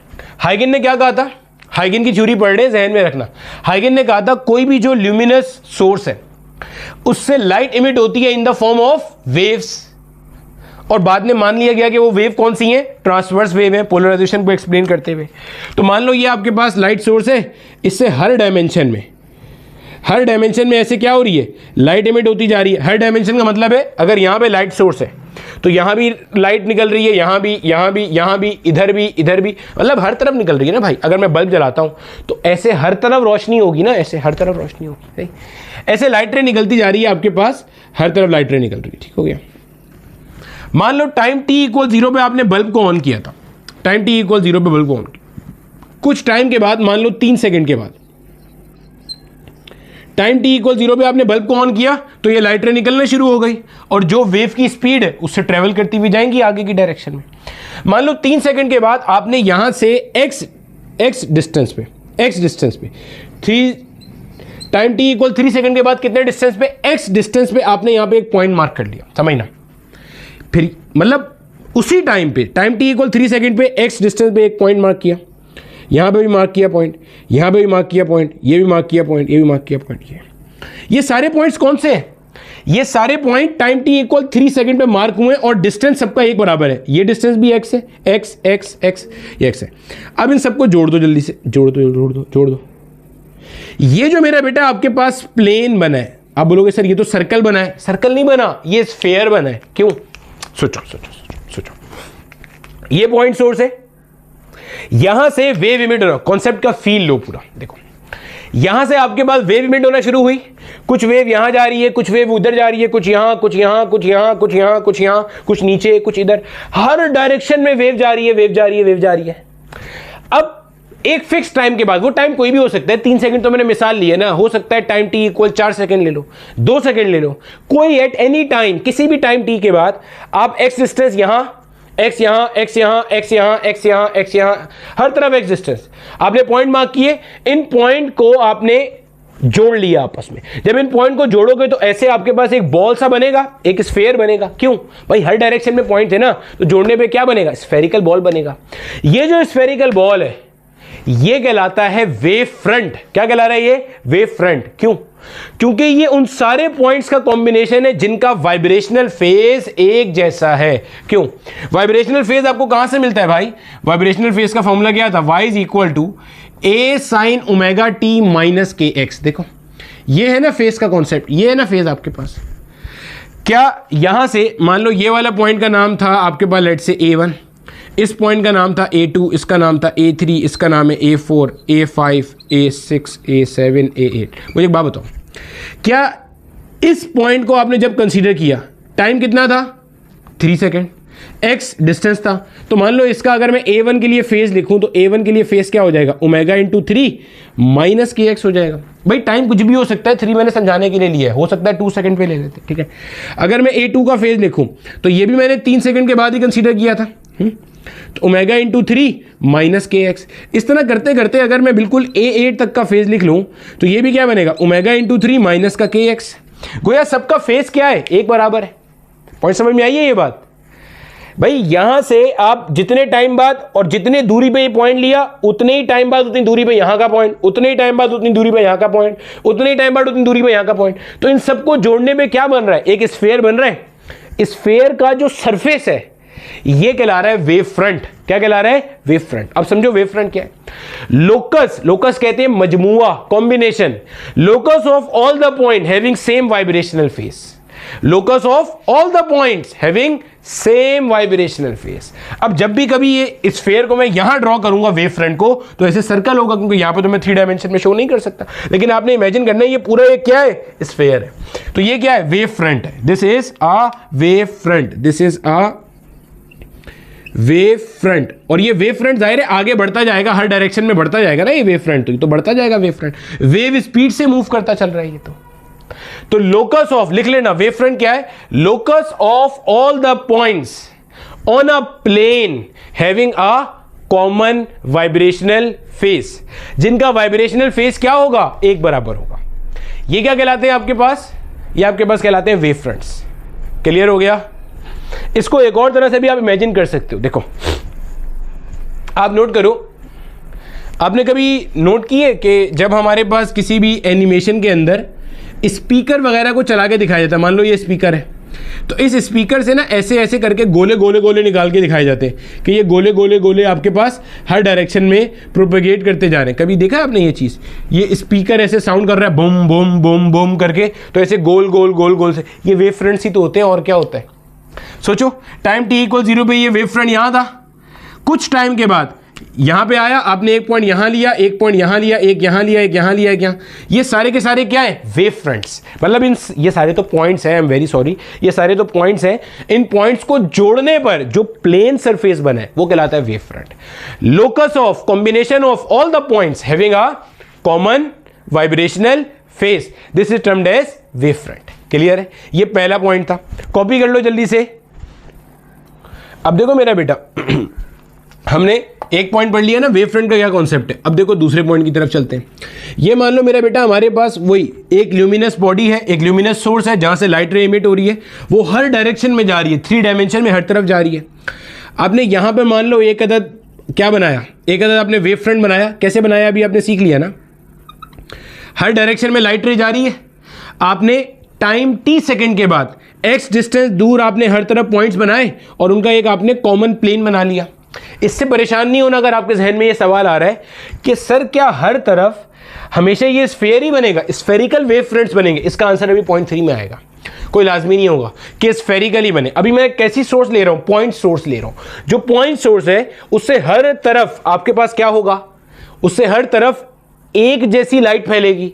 जब एक जैसी लाइट फैलेगी तो वो स्फेरिकल वेव फ्रंट की फॉर्म में ट्रेवल करेंगे और होमोजीनियस मीडियम है, एक जैसा मीडियम है।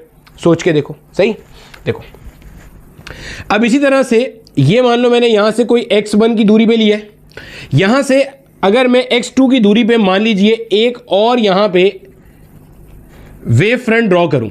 सर ये कैसे ड्रॉ किया? अरे भैया मुझे एक बात बताओ, टाइम t सेकंड के बाद अगर यहां पे मैंने पॉइंट्स मार्क किए तो कुछ और टाइम मान लो t1 सेकंड के बाद यहां पे कुछ पॉइंट मार्क किए, t2 के बाद यहां पे कुछ पॉइंट मार्क किए। तो ये बात समझ में आ रही है, दोनों अलग अलग वेव फ्रंट्स हैं। सोच के देखो क्यों सर? वेव फ्रंट है क्या?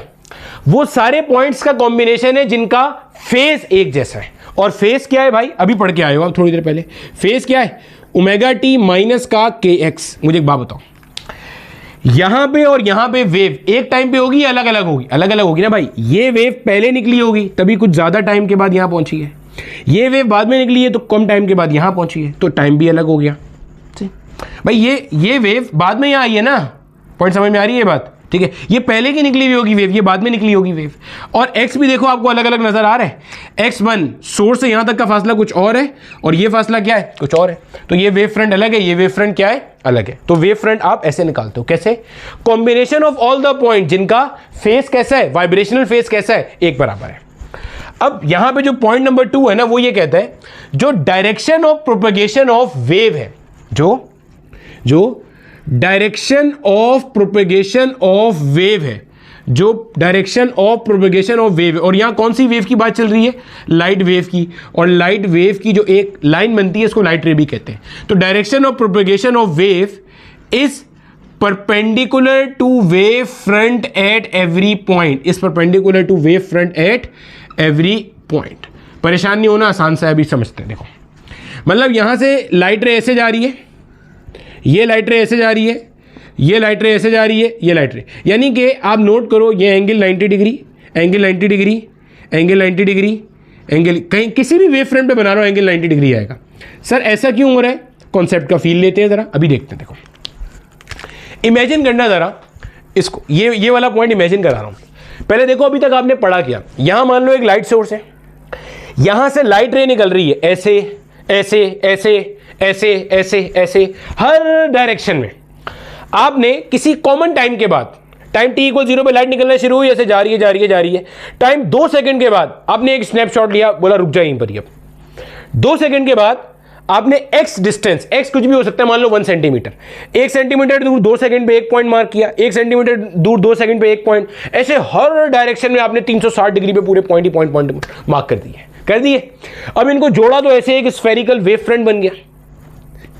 अब सोच के देखो, ये स्फेरिकल वेव फ्रंट बना हुआ है, यहां से अगर एक लाइट रे ऐसे स्फेयर को चीरती हुई बाहर जाएगी तो उसका स्फेयर पे एंगल कितना होगा? ये स्फेयर का उस जगह का प्लेन होगा और लाइट रे ऐसे जा रही है, ये एंगल कितना होगा? यहां पे 90 डिग्री होगा। मान लो एक लाइट रे ऐसे चीरती हुई ऊपर से आ रही है, जो इधर स्फेरिकल प्लेन होगा, इसको देखो ये प्लेन है, लाइट रे ऐसे आ रही है, ये एंगल कितना नजर आ रहा है आपको? ये देखो इधर, ये वाला एंगल, ये वाला एंगल, इसके साथ एंगल देखो 90 डिग्री है। इसको कहीं पे भी घुमाते जाओ आप, देखो कॉन्सेप्ट का फील आ रहा है? ये देखो कहीं पे भी घुमा लो आप भाई, लाइट रे तो हर डायरेक्शन में निकल रही है, तो जो प्लेन है वो लाइट रे के साथ हर जगह पे क्या है? परपेंडिकुलर है। यही तो बात कर रहा है। क्या कह रहे हैं? Direction of propagation of wave light ray is perpendicular to wave front at every point. दूसरा पॉइंट मैंने दिया, x1 डिस्टेंस पे जो स्फीयर है और x2 डिस्टेंस पे जो स्फीयर है, अगर x1 x2 अलग अलग है तो दोनों वेव फ्रंट भी क्या होंगे? अलग अलग होंगे। और ये वेव फ्रंट जो आगे एक्सपेंड करता है, जो आगे बढ़ता है, वेव स्पीड से बढ़ता है। ठीक है, चलो ये इसका था जनाब दूसरा पॉइंट। चलो अब आते हैं तीसरे पॉइंट की तरफ। तीसरे पॉइंट पे इन्होंने दिए टाइप्स ऑफ वेव फ्रंट। तीसरा पॉइंट क्या था इनका? Types of wave front. मान लो अगर आपके पास एक अदद पॉइंट सोर्स है, जैसे जो अभी हम बात कर रहे थे, अगर आपके पास एक अदद एक है क्या, पॉइंट सोर्स है, ये तीसरा पॉइंट है।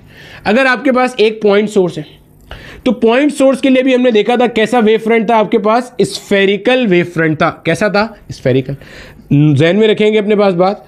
अगर आपके पास एक पॉइंट सोर्स है और ये एक अदद होमोजीनियस मीडियम में रखी हुई है। सर होमोजीनियस मीडियम क्या होता है? हर तरफ एक जैसे मीडियम का होना। जब हर तरफ एक जैसा मीडियम होगा तो सोचो इससे फायदा क्या होगा।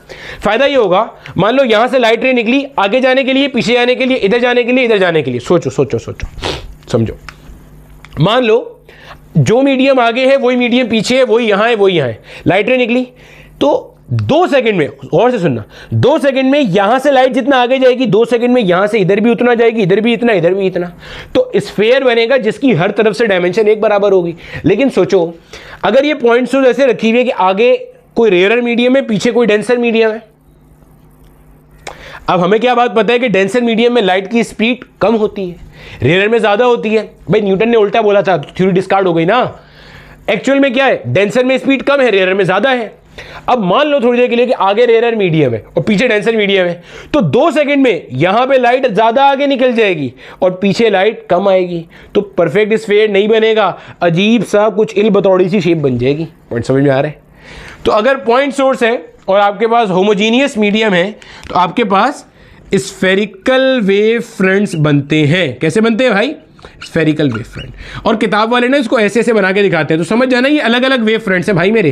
क्यों अलग अलग वेव फ्रंट्स है सर ये? अरे भैया अलग अलग इसलिए है क्योंकि देखो ना, ये जो आपकी सोर्स है यहां से इसका फासला अलग, इसका फासला अलग, तो वाइब्रेशनल फेज अलग हो गया ना। वेव फ्रंट क्या होता है? Combination of all the points on a plane having common phase, having same phase. तो इनका फेज एक जैसा, इनका फेज एक जैसा, इनका फेज अलग, सबका फेज अलग अलग है। ठीक, क्लियर है? ये हो गया। अब इसी तरह से आपके पास अगर कोई लीनियर सोर्स ऑफ लाइट है, लीनियर सोर्स मतलब मान लो ऐसे कोई रॉड है, ठीक है। अब इससे क्या होगा भाई, ये जो रॉड होती है, मान लो ये एक रॉड है, यहां से लाइट यहां निकलेगी, यहां निकलेगी, यहां जाएगी, यहां जाएगी, मतलब हर डायरेक्शन में ना, यहां यहां यहां यहां, ये है। तो यहां से लाइट ऐसे भी जाएगी, ऐसे भी जाएगी, ऐसे भी जाएगी, ऐसे भी जाएगी, ऐसे भी जाएगी, ऐसे भी जाएगी, ऐसे भी जाएगी, यहां से हर तरफ जाएगी। तो यहां पे आपके पास जो बनेगा वो कैसा बनेगा? वो आपके पास एक अदद बनेगा सिलिंड्रिकल वेव फ्रंट। कैसा बनेगा भाई? Cylindrical wave front. ठीक है, इसको भी फील करना, माजी में एक बार इससे सवाल आया। ये मैंने 2 सिलेंडर बनाए, ऐसे कितने भी सिलेंडर हो सकते हैं भाई। यहां पे भी जैसे मल्टीपल स्फीयर्स होंगे ना, नहीं समझे? मल्टीपल स्फीयर्स क्यों होंगे? कॉमन सेंटर वाले, क्योंकि भाई आपके पास वेव फ्रंट क्या है? उन सारे पॉइंट्स का मजमुआ जिनका वाइब्रेशन फेज एक जैसा है। तो ये पॉइंट सोर्स सेंटर में रखा हुआ है, यहां से थोड़े फासले पे एक स्फीयर, फिर एक और स्फीयर, एक और स्फीयर। तो बहुत सारे वेव फ्रंट्स हैं ना भाई मेरे। तो ये मल्टीपल स्फीयर्स हैं having common centre at the point source. और यहां पे क्या है? मल्टीपल सिलेंडर्स हैं, इन्हें कहते हैं कोएक्सियल सिलेंडर्स। क्या नाम देते हैं? Coaxial cylinders. कोएक्सियल सिलेंडर्स क्यों कहते हैं? क्योंकि इन सब का एक्सेस कॉमन है। जैसे यहाँ पे कंसेंट्रिक स्फीयर्स थे हैविंग कॉमन सेंटर, यहाँ पे कोएक्सियल। क्यों? देखो ये आपके पास लीनियर सोर्स ऑफ लाइट है, इससे टाइम t सेकंड के बाद यहाँ पे एक पॉइंट आ गया। होमोजीनियस मीडियम पढ़ रहे, हेट्रोजीनियस हमारे कोर्स में ही नहीं। हेट्रोजीनियस होता है जिसमें आगे मीडियम कुछ और हो, पीछे कुछ और हो। होता क्या वो मैंने आपको बता दिया ना अभी। ठीक है, होमोजीनियस मीडियम है तो लाइट 2 सेकंड में जितना यहां जाएगी उतना यहां से यहां, यहां से यहां, यहां से यहां, हर तरफ उतना ही जाएगी। तो आप इन सबको जोड़ते हुए एक प्लेन बना लो, तो क्या बन रहा है? सिलेंडर बन रहा है ना। देखो 2 सेकंड में जितना पॉइंट यहां आया उतना यहां, उतना यहां, उतना यहां, यहां भी, यहां भी, यहां भी, हर तरफ एक बराबर। तो ऐसे आपने जोड़ लिया सर्कल, उस सर्कल को ऐसे खींच के लंबा कर दो, सिलेंडर बन गया। अब थोड़े ज्यादा टाइम के बाद यहां पे भी पॉइंट होगा, आगे भी पॉइंट होगा, उससे आगे भी पॉइंट होगा। तो ऐसे मल्टीपल सिलेंडर का कॉन्सेप्ट बन गया। समझ आई है बात की? यहां पे x डिस्टेंस दूर, x2 डिस्टेंस, x3 डिस्टेंस, तो वाइब्रेशनल फेज अलग अलग है। तो ये एक प्लेन, ये दूसरा प्लेन, ये तीसरा प्लेन। तो ऐसे आपके पास बहुत सारे वेव फ्रंट बन जाएंगे। तो लीनियर सोर्स है, उनके लिए कोएक्सियल सिलेंडर्स होंगे जहां पे आपके पास वेव फ्रंट्स बनेंगे। सिमिलरली हमारे पास जो तीसरा है, मान लो अगर आपके पास लाइट कहीं बहुत दूर से आ रही है, ये कैसा था? ये आपके पास लीनियर सोर्स था। ये कैसा था? लीनियर सोर्स था। किताब में बने हुए होंगे ये सारी चीजें। अगर आपके पास मान लो लाइट कहीं दूर से आ रही है, या इसी को देख सकते हो आप यार, कोई टेंशन नहीं है। देखो लाइट अगर ऐसे आ रही है आपके पास, लाइट अगर ऐसे आ रही है आपके पास, इसके लिए अगर आपको ड्रॉ करना है तो इसके लिए आपको कैसे ड्रॉ करोगे? आप ऐसे बनाओगे प्लेन वेव फ्रंट्स। कैसे बनाओगे? ये प्लेन वेव फ्रंट्स, ऐसे दीवार की तरह के बनाओगे प्लेन वेव फ्रंट्स। क्योंकि आपको ये बात पता है पॉइंट नंबर 2 में जो आपका डायरेक्शन है किसका, लाइट रे का, वो हमेशा परपेंडिकुलर होना चाहिए किसके साथ, वेव फ्रंट के साथ। इस चीज को मैं यहां से भी समझा सकता हूं आपको। वैसे जो पैरेलल रेज आती है ना, ये पैरेलल रेज कहां से आती है, इन्फिनिटी से आती है।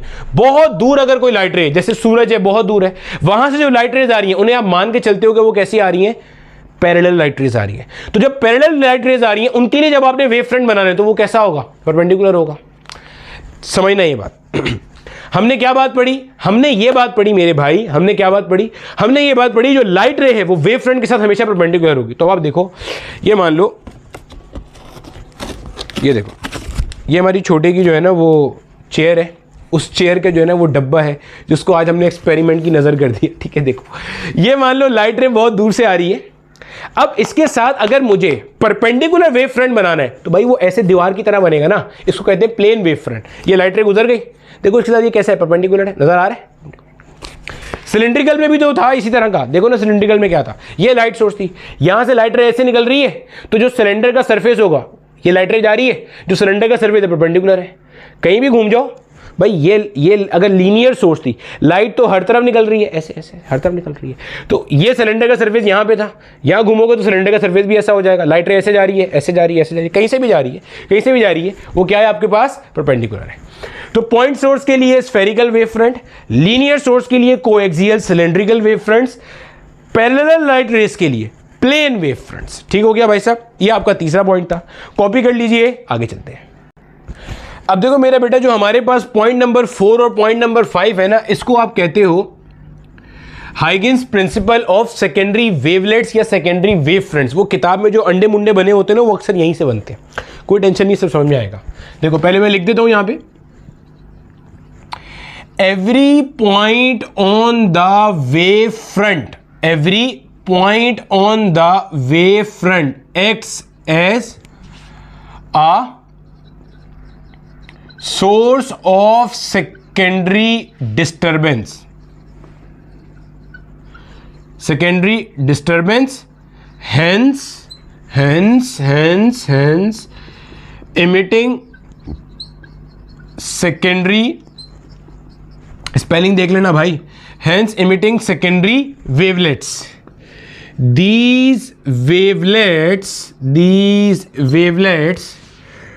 travel with wave speed in all directions। Sir ये क्या बात लिखी, कुछ समझ में नहीं आया, कोई टेंशन नहीं, अभी आएगा समझ, छोड़ दो क्या लिखा हुआ, छोड़ दो। अभी पॉइंट सोर्स को जहन में ले आओ, पॉइंट सोर्स पढ़ा है ना, ये मान लो आपके पास एक अदद है भैया जी स्फेरिकल वेव फ्रंट, ये स्फेरिकल वेव फ्रंट, ये आ गई आपके पास पॉइंट सोर्स, इसे हम कहते हैं प्राइमरी सोर्स। प्राइमरी सोर्स क्यों भाई, प्राइमरी चीज क्या होती है, जहां से इब्तिदा हुई हो। ये जो आपने वेव फ्रंट बनाया है टाइम t सेकंड्स के बाद, टाइम t सेकंड के बाद, अरे भैया टाइम t = 0 पे यहां से वेव फ्रंट निकलना शुरू हुआ होगा, ये वेव निकलनी शुरू हुई होगी और कुछ टाइम के बाद ये वेव यहां पहुंची होगी। तो मान ले टाइम t सेकंड के बाद आपने ये वेव फ्रंट कंस्ट्रक्ट किया है और x डिस्टेंस की दूरी पे, ठीक है। ये जो आपने वेव फ्रंट बनाया है ना, इसको आप कहते हो प्राइमरी वेव फ्रंट या प्राइमरी वेवलेट, प्राइमरी वेवलेट, ठीक है, इसे कहते हैं प्राइमरी वेव फ्रंट। ये क्या कहता है, ये कह रहा है every point on the wave front, हर पॉइंट वेव फ्रंट पे एक्ट करता है as a source of secondary disturbance. यानी कि समझो, यहां पे मैंने एक पॉइंट बना लिया, ये एक पॉइंट बना लिया, ऐसे बहुत सारे इनफाइनाइट पॉइंट्स बना सकता हूं मैं, इस पे ध्यान में रखना। ये क्या है, ऐसे मैंने बहुत सारे यहां पे पॉइंट्स ही पॉइंट्स बना दिए। कह रहे हैं हर पॉइंट जो प्राइमरी वेव फ्रंट पे बना हुआ है वो एक्ट करता है as a source of secondary disturbance. देखो प्राइमरी सोर्स से डिस्टर्बेंस निकल रही थी भाई, ये डिस्टर्बेंस ही तो, डिस्टर्बेंस क्या होती है, वेव होती है ना। एक प्राइमरी सोर्स है, ल्यूमिनस सोर्स है, यहां से वेव निकल रही है हर डायरेक्शन में, ये प्राइमरी डिस्टर्बेंस है। आपने एक वेव फ्रंट बनाया, वेव फ्रंट क्या है, locus of all the points on a plane having a common vibrational phase, उस पे हर पॉइंट ये एक्ट करता है as a source of secondary disturbance. यानी कि यहां से आपके पास हर डायरेक्शन में वेव निकलती है, ये कह रही है। फिर सुनो, ये प्राइमरी था, यहां से हर डायरेक्शन में वेव निकल रही थी, आपने टाइम t सेकंड के बाद एक वेव फ्रंट कंस्ट्रक्ट कर दिया। अब ये कह रहा है इस वेव फ्रंट पे जितने पॉइंट्स हैं, सारे पॉइंट एक्ट करते हैं as secondary source of disturbance, यानी कि हर पॉइंट से हर डायरेक्शन में वेव निकलती हैं, जिनको ये कह रहा है वेवलेट्स। यानी कि ये सेकेंडरी पॉइंट है, हर तरफ वेव वेव वेव वेव निकल रही है, जिनको ये क्या कह रहे हैं, सेकेंडरी वेवलेट्स। जैसे आपने यहां पे टाइम t सेकंड के बाद एक वेव फ्रंट बनाया था, वैसे यहां पे क्या हो रहा है, सेकेंडरी वेवलेट्स निकल रही हैं। क्या निकल रही हैं, सेकेंडरी वेवलेट्स। जैसे अगर मैं यहां पे ड्रॉ करूं, ये सेकेंडरी वेवलेट्स निकल रही हैं, समझिएगा। ये मेरा बेटा आपके पास क्या है, सेकेंडरी वेवलेट्स, ये सेकेंडरी वेवलेट्स, ये सेकेंडरी वेवलेट्स, ये सेकेंडरी वेवलेट्स है, समझिएगा। ये सेकेंडरी वेवलेट्स मैंने कैसे बनाए हैं, मैं आपको यहां इमेजिन करके दिखा रहा हूं। देखो इसको इधर देखो, ये आपके पास पॉइंट था, ये आपके पास पॉइंट था, यहां बना लो, ये वाला पॉइंट है, ये वाला पॉइंट है। अब ये क्या कह रहे हैं, ये कह रहे हैं कि ये जो पॉइंट है ना on the primary wave front, इस वेव फ्रंट पे, सर इसमें वेव फ्रंट कौन सा है बेटे, जो रेड कलर से बना हुआ है ना, ये आपका वेव फ्रंट है। ये कह रहा है every point on the wave front acts as a source of secondary disturbance, thereby emitting secondary wavelets. ये सेकेंडरी वेवलेट्स ऐसे इमिट कर रहा है, ये सेकेंडरी वेवलेट्स इमिट कर रहा है, ये वेवलेट इमिट कर रहा है। समझ आएगी बात की, ये वेवलेट इमिट कर रहा है, हर डायरेक्शन में कर रहा है, 3 डायमेंशन में हर तरफ वेवलेट्स इमिट कर रहा है। ये वेवलेट्स आगे प्रोपेगेट करते हैं वेव की स्पीड से। इनकी आगे प्रोपेगेशन की स्पीड क्या है, वही वेव की स्पीड है। पॉइंट समझ में आ रहा है, इसकी आगे की प्रोपेगेशन की स्पीड क्या है, वेव की स्पीड है। सही है। अब एक चीज ध्यान में रखना, अगर मैं यहां से, अब ये चीज अपनी कॉपी में नोट कर लेना, यहां से अगर मैं x डिस्टेंस की दूरी पे पॉइंट्स मार्क करूं तो बिल्कुल ऐसे ही यहां पे बनेगा। अब इसे आप वेव फ्रंट नहीं कहोगे, ये सेकेंडरी वेव फ्रंट नहीं कहलाएगा, ये इसका जो ग्रीन कलर से बना है ये कहलाएगा सेकेंडरी वेवलेट। क्या कहलाएगा, ये सेकेंडरी वेवलेट। अभी सेकेंडरी वेव फ्रंट कैसे बनाना है वो 0.5 में आएगा, समझना। ये प्राइमरी वेव फ्रंट था, लेकिन इसके जो पॉइंट्स हैं उनकी जब आपने पॉइंट्स को जोड़ा, समझो इसके जो पॉइंट्स थे इससे सेकेंडरी वेवलेट्स इमिट हो रही हैं, उनको जोड़ने पे जो स्फेरिकल शेप आई है इसको सेकेंडरी वेव फ्रंट नहीं कहते। समझो, देखो फिर समझो, आहिस्ता आहिस्ता समझो, कोई जल्दी नहीं है, आहिस्ता आहिस्ता कॉन्सेप्ट का फील लेके चलो। देखो फिर सुनो, हमने क्या बात पढ़ी, बिल्कुल बुनियाद से हमने बोला भाई ये एक प्राइमरी सोर्स है, एक बिल्कुल बेसिक ल्यूमिनस बॉडी है, यहां से लाइट सोर्स हर डायरेक्शन में इमिट हो रही है। सर हो रही है, समझ में आ गई बात की, कोई टेंशन नहीं है। अब मुझे एक बात बताएं, यहां से लाइट सोर्स यहां गई, यहां गई, यहां गई, आपने एक अदद स्फेरिकल वेव फ्रंट बना दिया, क्योंकि पॉइंट सोर्स था, होमोजीनियस मीडियम था, स्फेरिकल वेव फ्रंट बन गया।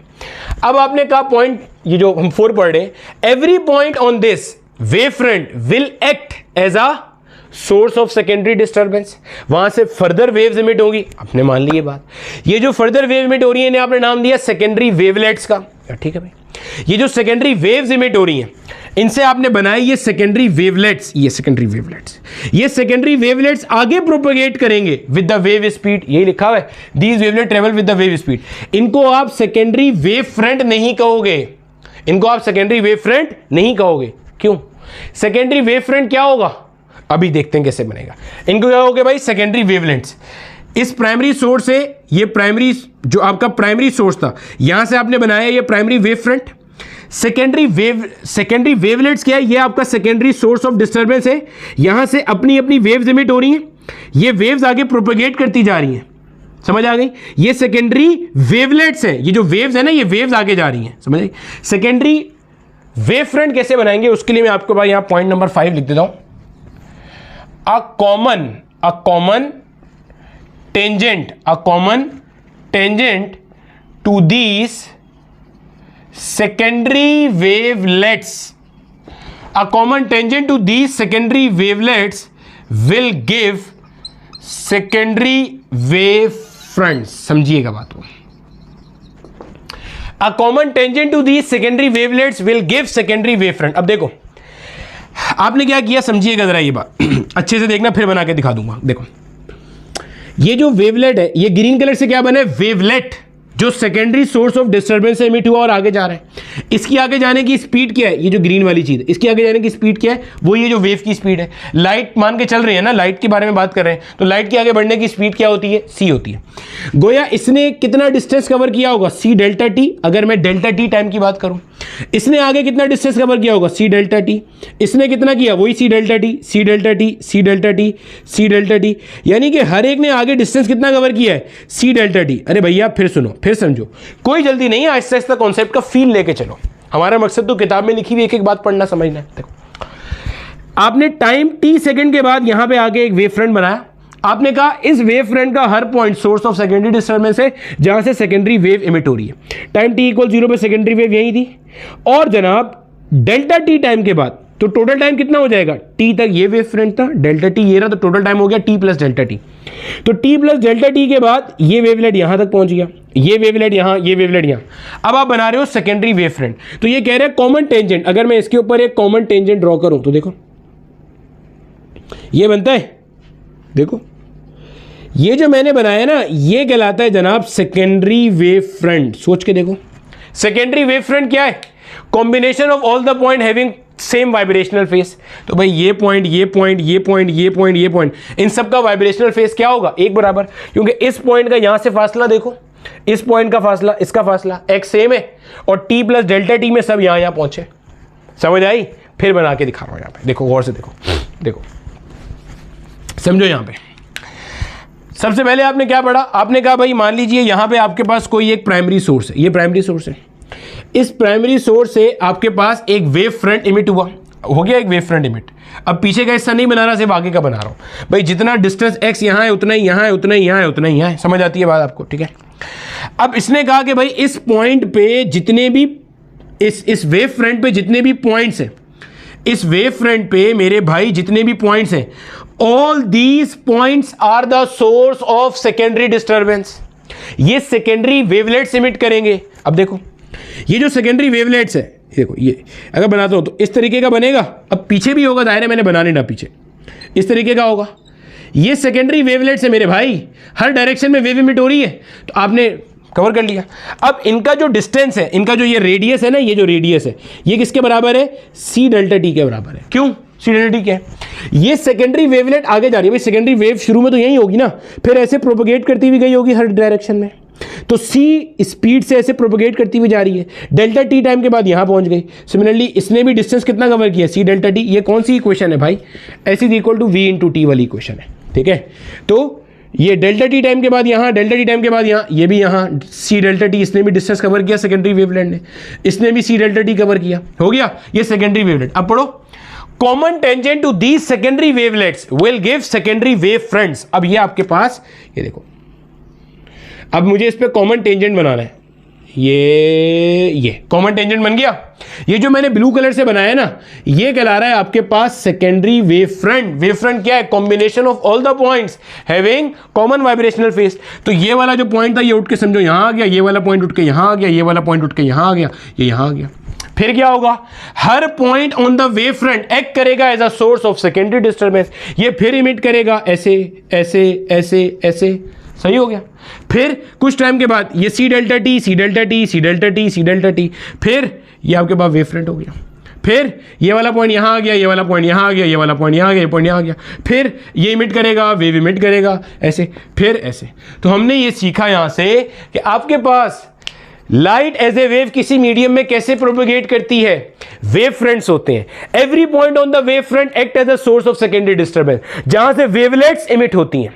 एक कॉमन टाइम के बाद आपने इस वेवलेट का डिस्टेंस देखा, इस वेवलेट का डिस्टेंस, इस वेवलेट का डिस्टेंस, आपने कॉमन टेंजेंट बनाया जो इन सारे सेकेंडरी वेवलेट्स को मिला रहा है। ये आपके पास कहलाता है सेकेंडरी वेव फ्रंट।